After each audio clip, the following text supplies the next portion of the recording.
আলাইকুম রহমতুল্লাহি ওবারাকাতুহু।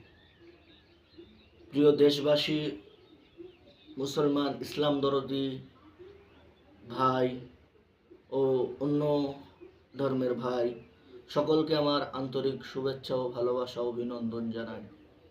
অত্যন্ত দুঃখের সাথে আজকের আপনাদের সম্মুখে আসতে বাধ্য হলাম।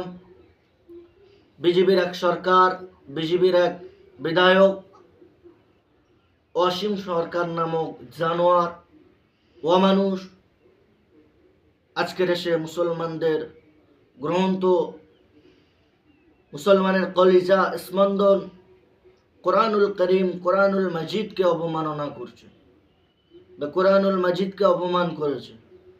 আজকের যে কোরআনটা আমার হাতে আছে, বলছে এই কোরআনটা বদরের মাঠে পুড়ে গিয়েছিল, 27 জন মিলে, শয়তান মিলে নাকি কোরআনটাকে বানিয়েছে। আমরা মুসলমান হয়ে আমরা কোনোদিন কোনো জায়গায় পেলাম না এই অসীম সরকার জানোয়ার, অশিক্ষিত, মূর্খ, দেশদ্রোহী এই বেঈমানটা কিভাবে জানলো? আজকের এর সাহস হলো কি করে মুসলমানদের গ্রন্থ কোরআনুল মাজিদকে অপমান করার?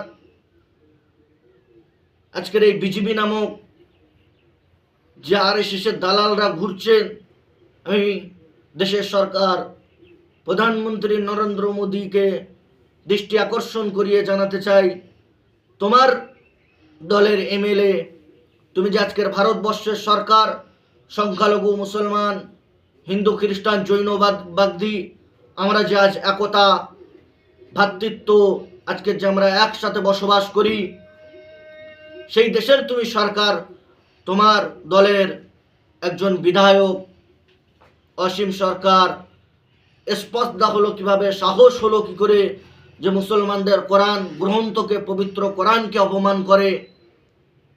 আজকের আমাদের হাতে যদি সেই ক্ষমতা থাকতো, পাওয়ার থাকতো, এই অসীম সরকার জানোয়ারের জিহ্বাটা টেনে ছিঁড়ে ফেলতাম। একে চিড়ে কুত্তাকে দিয়ে খাইয়ে দেওয়ার মতো যদি আমাদের ক্ষমতা থাকতো, পাওয়ার থাকতো, তাহলে আমরা দেখিয়ে দিতাম।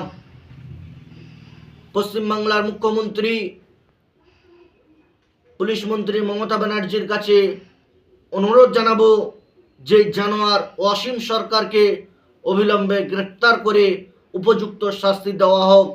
আর প্রত্যেকটা ধর্মাবলম্বী মানুষকে আমি জানাতে চাই যে আজকের এই কিছু উগ্রপন্থী, কিছু আরএসএসের দালালদের জন্য আজকের আমাদের ভাই ভাই, আজকের আমাদের মুসলমান হিন্দুর যে ভ্রাতৃত্ব দেশ, সেই দেশকে ধ্বংস করছে আজকের এই কিছু জানোয়ার, অশিক্ষিত মূর্খদের কারণে। মুসলমানদের গ্রন্থ আল কোরআনকে অপমান করে, যার সন্তান বংশের পিতৃ পরিচয় নেই, কোথায় জন্ম নিয়েছিল আল্লাহ বেহতার জানে। যদি সঠিক বাপের পয়দা হতো তাহলে মুসলমানদের গ্রন্থ, কোনো ধর্মের কিতাবকে নিয়ে অপমান করার মতো সাহস পেত না। আজকের মুসলমানদের গ্রন্থ কোরআনুল মাজিদ যতটা মুসলমানদের কাছে প্রিয়, অন্যান্য ধর্মের গীতা, বাইবেল, পুরাণ, এই সমস্ত কিতাবগুলো, তৌরাত, জবুর, ইনজিল, অন্যান্য ধর্মের মানুষদের কাছেও ততটাই প্রিয়। আজকের মুসলমান একতা হও, বা মুসলমান, হিন্দু, সব ধর্মের মানুষ আমরা কাঁধে কাঁধ মিলিয়ে একতা হয়ে প্রত্যেকটা থানায়, প্রত্যেকটা জায়গায় আমরা এফআইআর দাবি করি, এফআইআর করি, যাতে এই অসীম সরকার জানোয়ারকে গ্রেফতার করে অতি উপযুক্ত শাস্তি তার জন্য ধার্য করে। পুলিশ মন্ত্রী মমতা ব্যানার্জির কাছে আমরা অনুরোধ করব, ও দেশের সরকার শ্রী নরেন্দ্র মোদী দামোদরের কাছে আমরা অনুরোধ করব, তোমার দলের বিধায়ক আজকে যারা মুসলমান ভালোবাসা, মুসলমান দরদি বলে, যারা দেশ দরদি বলে, ভারতবর্ষকে মহাব্বত করে ভালোবাসে, সকল জনতাকে ভালোবাসে, আজকে সেই সমস্ত বড় বড় লিডার, নেতারা কোথায়? তোমাদের মুখ কেন বন্ধ? তুমি মুসলমানের আইডল সেজে বসে রয়েছো, তুমি দেশের নেতা হয়ে বসে আছো। আর তোমারই দেশের মুসলমানদের গ্রন্থ আল কোরআনকে অপমান করে। এই মুসলমানদের গ্রন্থ আল কোরআনকে বলে 27 জন শয়তান মিলে লিখেছে। জারদ সন্তান যদি না হয় এত বড় কথা বলতে পারে না। এটা আমাদের হৃদয়ের স্পন্দ। আমরা জীবন থাকতেও কোনোদিন আমাদের কোরআনের অপমানকে আমরা মানব না, মানছি না। আমাদের যদি সেই পাওয়ার দেওয়া হতো, এই ওয়াসিম সরকারের জহব্বাটা কলিজাটা টেনে ছিঁড়ে কুত্তাকে দিয়ে খাওয়াতে হতো বা কুত্তাকে দিয়ে খাওয়াতাম। কিভাবে তার স্পর্ধা হলো, কিভাবে সাহস হলো যে ধর্মগ্রন্থ নিয়ে কথা বলে। আজকে আমি অনুরোধ জানাবো পুলিশ মন্ত্রী ও দেশের মানুষের জনগণের যে সকলে এক হয়ে এর বিরুদ্ধে আন্দোলন, বিকট আন্দোলন গড়ে তুলুন।